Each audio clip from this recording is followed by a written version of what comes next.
you know, maybe they made that contribution that you don't like or whatever, it could get really hard. And I was going through the midst of that when I turned that episode on and I saw that line, and I was like, that really is, he and I think are identical in that way. I try to always be respectful of the people that I'm working with, but super demanding, and I will say what needs to be said, even if it's like hard for people to hear, and a lot of people don't like that. And sort of the way that Reacher makes enemies, like he could, you know, like I don't really think he's at fault here, but he'll, you know, there's a lot of people that don't like the way that he does things. I think that's me. I think, like, you make enemies along the way on accident, you know, you totally don't mean to, but it just, certain things have to be said and egos are involved, and it is what it is, and I just think we share that trait the most. Alan, for season 2, we got to see Jack in a much bigger city, but at the same time, we got to know him in a more intimate level, right? With people he already knew. Where is season 3 on that spectrum? What That's a can great fans question. expect? You know, it's funny, I really enjoyed season 2. I think a lot of people did, but there was also a lot of people that were annoyed at the team work, that, you know, the family nature of where we wanted to sort of show season 1, Reacher's this drifter on his own. Season 2, what does it look like when Reacher's with his own chosen family? I really liked that, but a lot of people were like, I just want to see Reacher solving these cases on his own, right? This definitely falls more under that category. This is Reacher very much like trying to figure things out on his own. He infiltrates a network and has to figure out a way both to solve the problem and stay alive at the same time. And I think it's sort of the best of what Reacher has to offer when we're looking at this through the lens of Reacher being a detective. So it's there's a lot of tension and danger that I think people are going to love. Nunca tive tanto ciúme de garfo na vida. Alguma opinião da sobremesa? But was it different for you to go back to this character, now having that context of season 2? Knowing who his friends are, a little more about his past, right? You know, I've talked about this a lot with my partners on the show, people who have been involved a long time. Don Granger, who's a producer, and you know, has been, he was the one that chased down the books before anybody else, you know, kind of knew what these were. You know, he's talked a lot about how Reacher he's like an alligator, and he's an alligator whether he's like at the mall or at the zoo or at a coffee shop. He's like, an alligator is an alligator.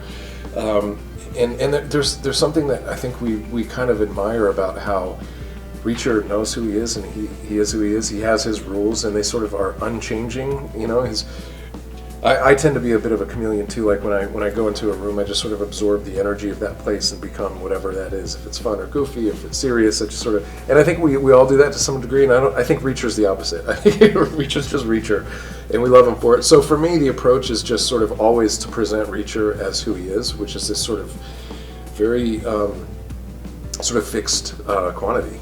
You know, and I think that's kind of fun to see, you know, in the different environments he's in, how he's just Reacher. Right. And going back to the start, when you first got this role, I feel like this is a character who, especially in the beginning, he says so little words. Yeah. But I wonder, what was it like for you as an actor to play that, to portray so much of what's going on inside, right? Yeah, I think dialogue is like my favorite tool to distract and inform.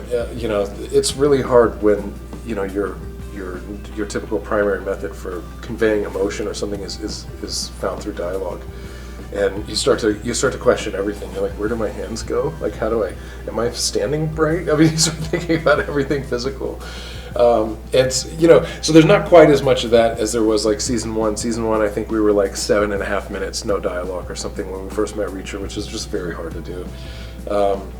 But Reacher does, you know, Reacher says what he means what he says, sort of only speaks when he needs to, and we still get that feeling season 3, and it's fun to watch.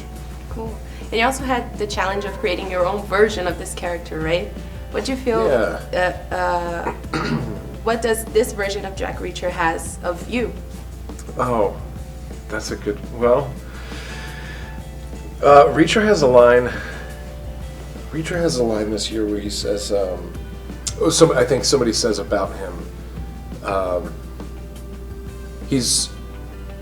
he respects his colleagues, but he's demanding, and it really hit me because, you know, I was watching these episodes at a time when I was having creative disputes with some partners on another film that I'm going on to in a helpful way, you know. But like sometimes these conversations can get really tense when you're like, man, this project has really gone off the rails, or I feel like it's missing the heart and soul of what I agreed to partner on this film for, or whatever. And so when you start having those conversations with people who have invested years of their life into bringing this idea out, and it's their, you know, maybe they made that contribution that you don't like or whatever, it can get really hard. And I was going through the midst of that when I turned that episode on and I saw that line, and I was like, that really is, he and I think are identical in that way. I try to always be respectful of the people that I'm working with, but super demanding, and I will say what needs to be said, even if it's like hard for people to hear, and a lot of people don't like that. And sort of the way that Reacher makes enemies, like he could, you know, like I don't really think he's at fault here, but he'll, you know, there's a lot of people that don't like the way that he does things. I think that's me. I think, like, you make enemies along the way on accident. You know, you totally don't mean to, but it just, certain things have to be said, and egos are involved, and it is what it is. And I just think we share that trait the most.